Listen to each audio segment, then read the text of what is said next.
Situation where we set a precedent that lies around like a weapon, that you can violate the law with impunity. Then at least at that point we can have a full investigation. There's no criminal culpability. You would follow the pardon with an investigation. And try congressional investigation, yes, special prosecutor. We need Congress to get back and do its work. But they're compromised. I mean, four top members of Congress were briefed on this back in 2000. Then they need to be exposed. The Congress shouldn't be covering up itself. Yeah. So well, the problem here is the entire top of the government is implicated in this. It's not just the Bush administration. Congress was briefed, and it's one of the reasons why Democrats in Congress, some Democrats, are not enthusiastic about a commission.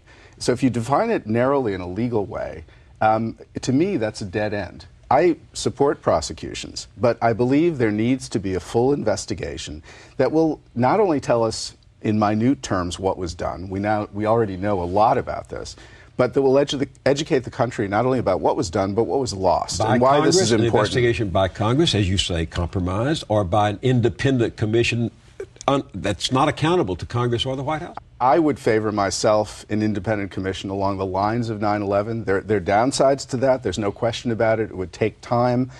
You need to have, obviously, the highest security clearances. They need to look at all information. But they need, above all, to be credible and authoritative. You need to be able to speak to the country and say this was a disaster, and this is why. And, you know, there's one other point to be made about the relationship between politics and the law. At the end of the day, it's the politicians who make the law. Lawyers may not want to recognize that, but in 2006, this is very late, 2006, a few years ago, we already knew about Abu Ghraib, we already knew about torture.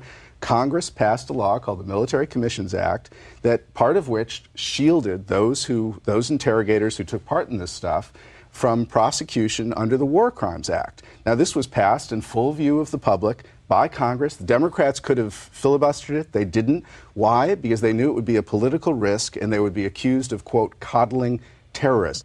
The other day, Karl Rove was on Fox News saying you don't want any administration to criminalize policies of the previous administration. Take a look.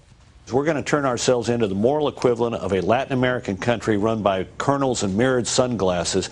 And what we're going to do is prosecute systematically the previous administration or threaten prosecutions against the previous administration based on policy differences. Is that what we've come to in this country? That is nonsense on stilts. Torture is not a political issue. Torture is something prohibited under a treaty by the U.S. Senate. It was prohibited in the U.S. Criminal Code, a bill passed by the House and Senate, including Republicans. And this idea that this would be like banana republics, no. We have due process. No one gets convicted without proof beyond a reasonable doubt, right to counsel, opportunity to cross-examine all adverse witnesses, make all the arguments, reasonable reliance on the law, which is a defense. So this idea of saying that we have a criminal enforcement system that's a banana republic shows his ignorance of how our system works, as opposed to how banana republics work. I spent the weekend reading the documents that you published in the New York Review of Books from the Red Cross report. And then I spent the rest of the weekend reading the 4 memos that have been released by the government recently. And I want to ask you this. I mean, they turn the stomach.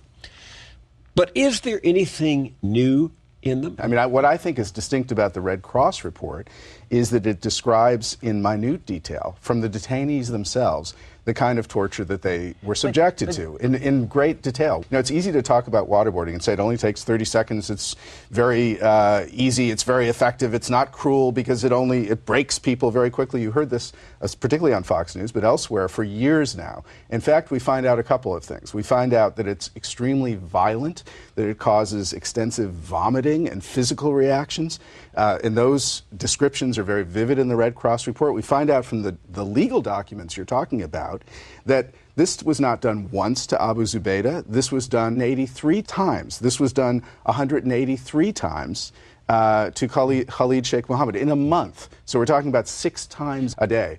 These documents that have been released spell out, lawyers spelling out specific water temperatures to be used when hosing detainees, the length of time detainees could be denied sleep or put in stress position, how the head and the neck needed to be supported by a towel when they were knocking him against the wall. I mean, Mr. Lawyer? What's going on there? Why are lawyers doing this? Okay, well, what you see is it's clear that they got marching orders. We need to do this to save the country. Give us some kind of legal You think cover. it came from the top? Of course it came from the top. I worked in Office of Legal Counsel. I worked in Office of Legal Counsel. Office of Legal Counsel never just out of the sun said, hey, why don't we write a memo saying you can do all these things to save the country? They obviously got a request over from the White House. And we don't even know whether they had already started these enhanced interrogation techniques and then thought after the fact, hey, let's get a legal cover, which is apparently what they did in the illegal surveillance. They started the violations of FICE and then said, now let's concoct some kind of theory that justifies this and why it looks so slipshod in terms of its rationale. But one of the recurring refrains in these memos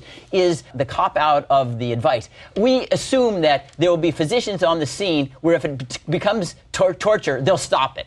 Well, how are they going to know? But it keeps saying that we assume that if the pain or the mental suffering becomes prolonged, the physicians will say it's too much and you'll stop. But it also is what you're saying, very antiseptically written. Like, it's like you could read in 1984. If you read the Red Cross reports closely, as you spent your weekend doing, I'm sure it was a happy weekend, there were moments where, in fact, the physicians did stop certain things. One of the detainees who was subjected to forced standing, that is, his hands were manacled to the ceiling, and he was kept on one foot for days. One foot because one of his legs he had lost in fighting in Afghanistan.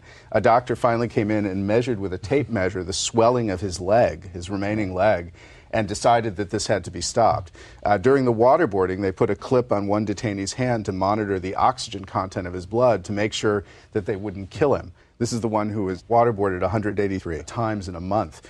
So you had this perverse, both legal side of this. The Red Cross reports and the 4 memoranda that the Obama administration released are in a funny way the mirror sides of the same event. You have on the one hand the detainees talking about it, on the other hand the lawyers describing these things. And it makes haunting. I'd encourage viewers to just read these because it's extraordinary reading. We will link viewers to our website. But I want to ask you this. You were talking about how these documents got written. Yeah. The columnist David Broder wrote this weekend that these memos, and I'm quoting, represented a deliberate and internally well-debated policy decision made in proper places. What's your take on that? He is saying these were done under the right procedure, in the right way, by the right people. First of all, he's, in a sense, the voice of the Washington establishment. He is telling you, look, this happened within the government, it happened according to channels, etc. It's important for a second reason, I think, which is that this stuff was debated at a high level of government. It was talked about, and there's evidence that as this interrogation was going on, that's described in minute terms in the Red Cross report, as the waterboarding was happening, the sleep deprivation, the forced standing, there was daily, really hourly contact between those rooms in Afghanistan, Thailand, and elsewhere in the black sites, daily contact between them and Langley, Virginia. All of these things had to be approved at the acting director level of the CIA, and daily contact between the CIA and the Principals Committee in the White House. George Tenet came over and briefed, then the director of the CIA, and briefed the principals almost on a daily basis on these interrogations. So, they were informed in real time of what was going on, which goes back to the question about prosecutions. Again, I don't oppose prosecutions. I think they should come, perhaps not immediately, but they should definitely come. But the question is also, where do you start? If the president approved it, the vice president approved it, the principals committee, including the vice president, and the attorney general, by the way, were briefed on it every day. You have the interrogators doing it. You have this top level of the CIA approving it in writing.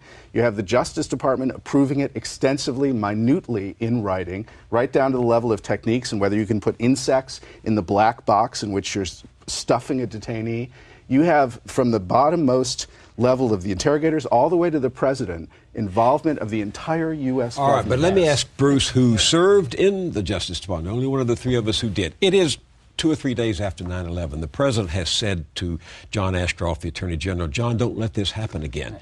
And everybody says we're in a pressure cooker. The CIA is frantically trying to find out if there are going to be more attacks. And everybody said we've got to find out if they're going to attack us again. And the detainees we have here are the ones who can tell us. If anybody knows about the next plot, it's them.